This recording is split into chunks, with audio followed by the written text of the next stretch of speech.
Friends, అందరికీ నమస్తే. Welcome to lifestyle fashion with Indu. ఇవాళ వీడియో వచ్చేసి మనం ఇంట్లోనే ఫ్రెష్గా పన్నీరు అనేది ఎలా తయారు చేసుకోవాలో చూద్దామండి.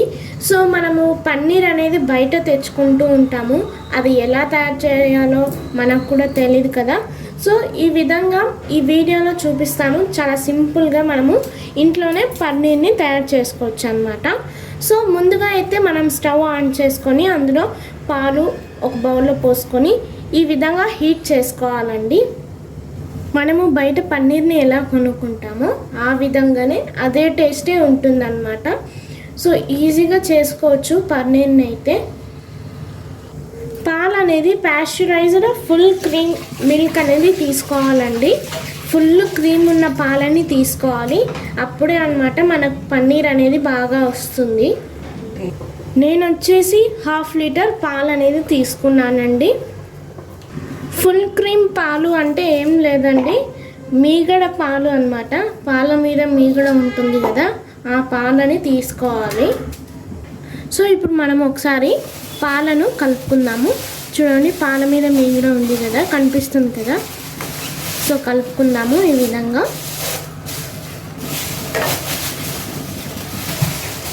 అండ్ ఈ పాలల్లో మనము వాటర్ అనేది యాడ్ చేసుకోకూడదండి.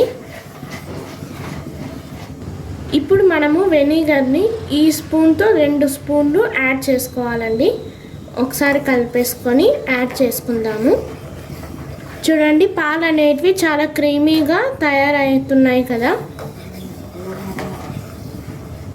సో ఇప్పుడు మనము వెనిగర్ని యాడ్ చేసుకుందామండి. పాలు పొంగేంతప్పుడు మనము వెనిగర్ని యాడ్ చేసుకోవాలి. నేను 2 టేబుల్ స్పూన్స్ యాడ్ చేసుకుంటున్నాను.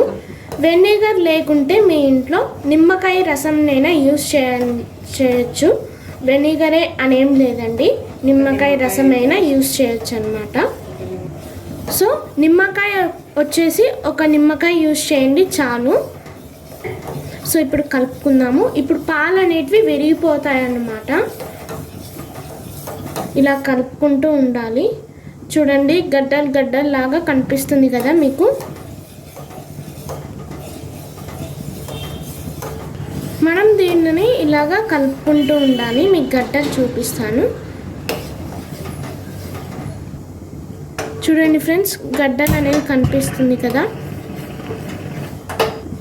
చూడండి, గడ్డలు అనేది కనిపిస్తుంది కదా. సో కలుపుకుంటూ ఉండాలన్నమాట. ఇప్పుడు చూడండి, ఇంకా బాగా కనిపిస్తుంది గడ్డలు అనేది.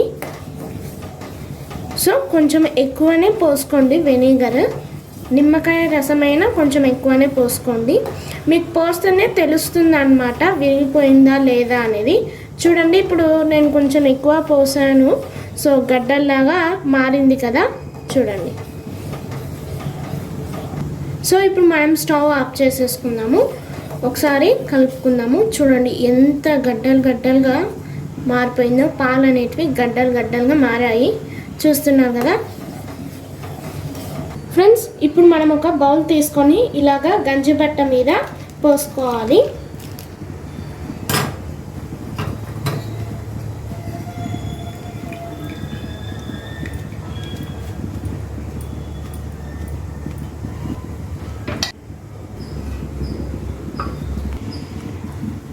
ఇప్పుడు ఆ నీళ్ళు అనేటివి దిగిపోయి ఉంటాయి కదా.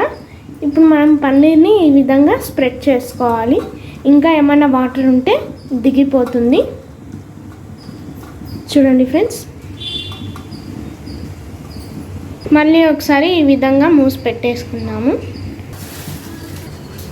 ఇందాక మనము పన్నీర్ మూసేసుకున్నాం కదా, దానిపైన మనం నీళ్ళు ఉంచుకుంటాం కదా ఒక గిన్నెలో.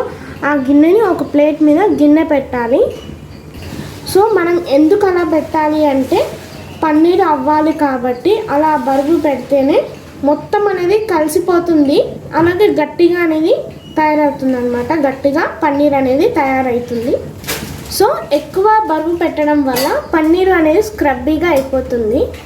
ఒక 20 నిమిషాల పాటు ఈ విధంగా పెట్టుకోవాలండి. నేను మళ్ళీ ఒక 20 మినిట్స్ తర్వాత నేను మీకు చూపిస్తాను, అది ఎలా తయారైనది నేను చూపిస్తాను. చూడండి ఫ్రెండ్స్, పన్నీర్ అనేది తయారైపోయింది ఈ విధంగా.